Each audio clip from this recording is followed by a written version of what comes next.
Hai Primary 4. Hari ini kita akan ada sesi religious education lagi. Dan kali ini kita akan membahas tentang amanah. Apa itu amanah? Sebelum ke sana, kita berdoa dulu yuk. Bismillahirrahmanirrahim. Rabbi zidni ilma warzuqni fahma. Amin.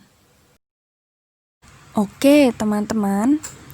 Sebagai umat Islam, apa atau siapakah yang menjadi panutan kita untuk menjadi umat yang baik? Oh ya, orang tua. Lalu? Benar. Al-Quran atau firman Allah. Kemudian, ya, Nabi kita, Nabi Muhammad. Apakah teman-teman tahu julukan atau bagaimana orang dulu memanggil Nabi Muhammad? Iya, sejak kecil, bahkan sebelum Nabi Muhammad diangkat menjadi Nabi, orang-orang memberikan julukan Al-Amin kepada Nabi Muhammad. Wah, ada yang tahu apa itu Al-Amin? Kenapa ya Nabi Muhammad dipanggil oleh orang-orang Quraisy sebagai Muhammad Al-Amin?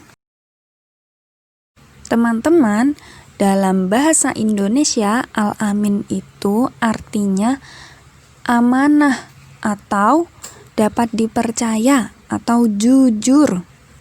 Nah, kira-kira sejak kecil Nabi Muhammad itu orang yang bagaimana sih sampai mendapat julukan Al-Amin? Sejak kecil, Nabi Muhammad dikenal sebagai orang yang jujur dan juga selalu amanah. Setiap tugas yang diberikan kepada Nabi Muhammad akan diselesaikan dengan baik. Sehingga orang-orang Quraisy mau memberi tugas kepada Nabi Muhammad, seperti menjaga ternak mereka atau barang dagangan mereka ketika mereka sedang pergi.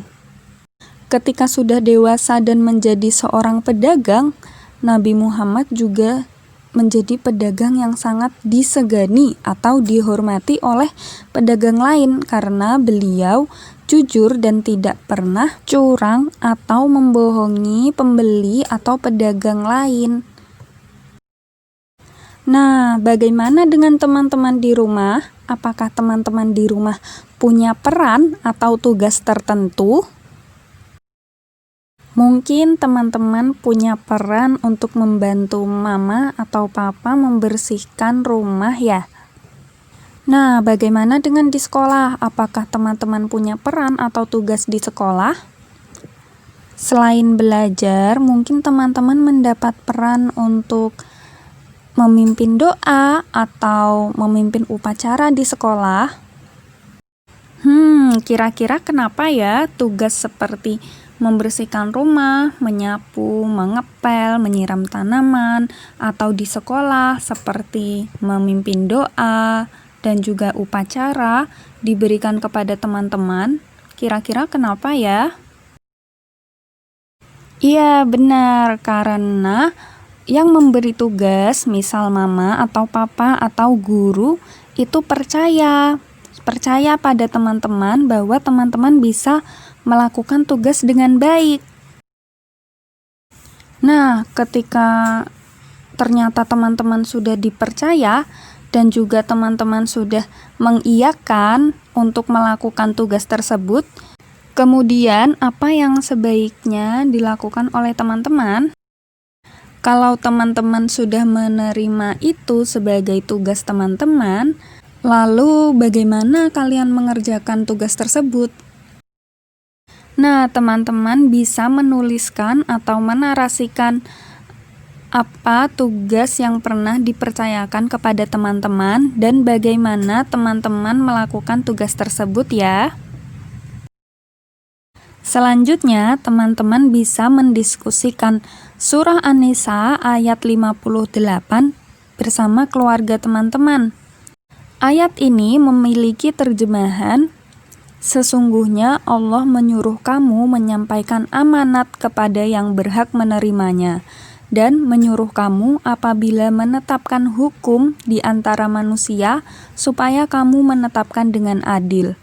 Sesungguhnya Allah memberi pengajaran yang sebaik-baiknya kepadamu. Sesungguhnya Allah Maha mendengar lagi Maha melihat.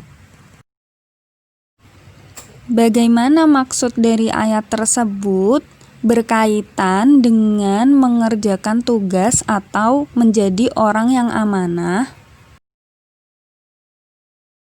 Sekian untuk sesi RI hari ini. Terima kasih teman-teman sudah mendengarkan. Sampai jumpa di video berikutnya.